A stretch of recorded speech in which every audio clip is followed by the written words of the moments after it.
Ustadz katanya Al-Quran mencakup segala sesuatu. Kenapa tidak kita dapatkan dalam Al-Quran maupun hadis tentang hukum rokok misalnya? Memang tidak ada dalam Al-Quran.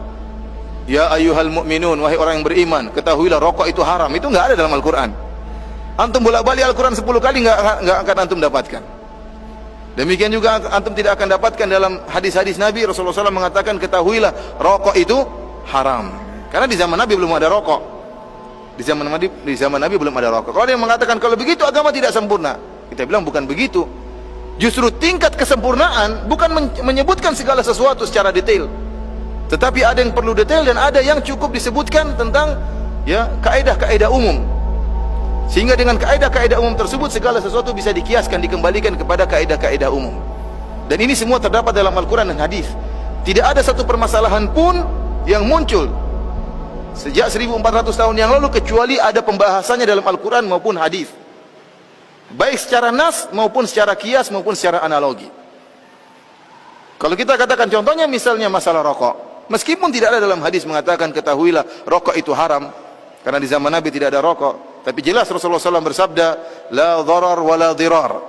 Tidak boleh seorang memberi mudarat kepada dirinya dan tidak boleh memberikan kemudaratan kepada orang lain. Ini kaidah yang agung yang disebutkan oleh para ulama, termasuk dari al-qawaid al-fiqhi al-kubra, daripada 5 atau 6 kaidah besar dalam ilmu fikih, dalam kaidah ilmu fikih, bahwasanya seorang tidak boleh memberi kemudaratan kepada dirinya dan tidak boleh memberi kemudaratan kepada orang lain. Dan ini mencakup rokok.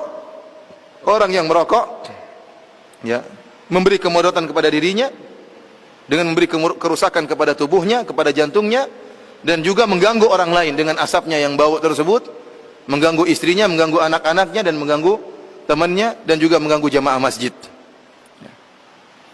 Dan alhamdulillah sekarang saya lihat ada perkembangan di iklan-iklan rokok. Saya perhatikan iklan-iklan rokok sekarang mulai berubah ya.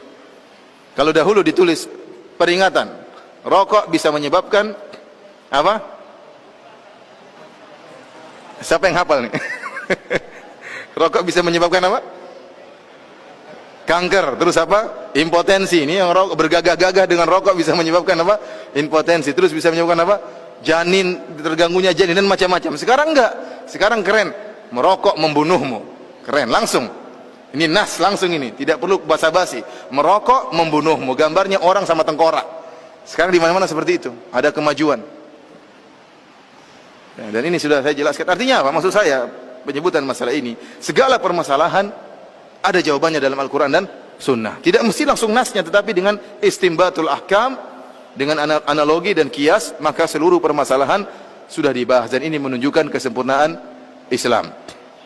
Dan ini tidak akan Anda dapatkan dalam agama-agama yang lain yang penuh dengan kekurangan, yang telah terjadi perubahan, yang tidak cocok pada zaman-zaman berikutnya. Ya, adapun Islam ya sempurna, cocok untuk segala zaman dan segala waktu.